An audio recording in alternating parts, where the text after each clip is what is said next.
ఇప్పుడు అంతా కూడా. ఇవే కాదు, చివరిగా ఇవన్నీ కూడా ఎవరెవరు ఏం చెప్పారో చెప్పి రాశాక నేను చెప్పినట్టు రాయలేదు. ఎవరెవరు ఏం చెప్తున్నారు ప్రపంచంలో ఇప్పుడని ఆ చాప్టర్లో పెడుతున్నాను.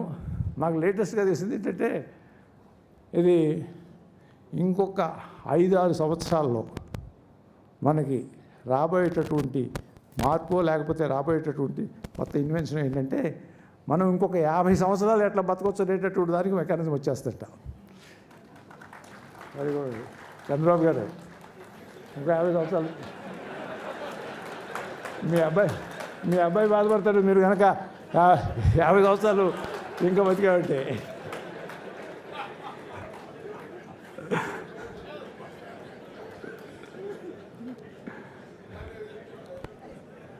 సో అదంట.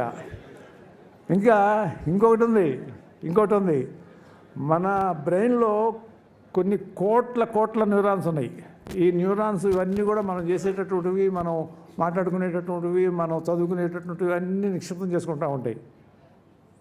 ఈ బ్రెయిన్ని రాబోయే రోజుల్లో మన నెక్స్ట్ జనరేషన్, మన పిల్లాడికి మనం దేహం వదిలేస్తూ మనం ఈ మొత్తాన్ని అతనికి ట్రాన్స్ఫర్ చేయొచ్చంట. ఇది జరగబోతుందని చెప్పి నాకు ఈ పుస్తకం రాసేటప్పుడు తెలియదు. తర్వాత మళ్ళీ ఇంకా ఏమి ఇన్వెన్షన్స్ రాబోతున్నాయి అని చెప్పి చూస్తూ ఉంటే నాకు తెలిసినటువంటి వ్యవహారం ఇది. కాబట్టి రెడీగా ఉండండి. ఇంకొక 5-6 సంవత్సరాలు కనుక బతికే మాట్లాడము, మళ్ళీ ఇంకొక 50 సంవత్సరాలకు ప్లాన్ చేయొచ్చు. So what ever it is, చాలా సంతోషం. నాకు తృప్తిగా ఉంది. ఇవాళ 4 పుస్తకాల గురించి చెప్పుకున్నాను. నేను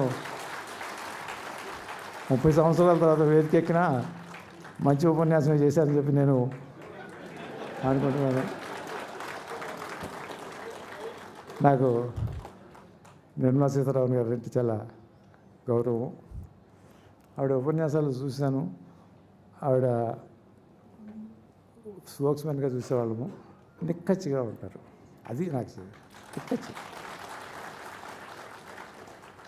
మా నరేష్ చెప్తాడు, లాస్ట్ టైం ఇక్కడికి వచ్చినప్పుడు ఆవిడతో ఫైట్ చేశాము, కానీ ఆవిడ నోట్ చేసుకుంది, మళ్ళీ రిమైండర్ కూడా అక్కర్లేదు, వెళ్ళిన తర్వాత 1 2 3 4 5 టకటకటక అయిపోయింది అన్నాడు.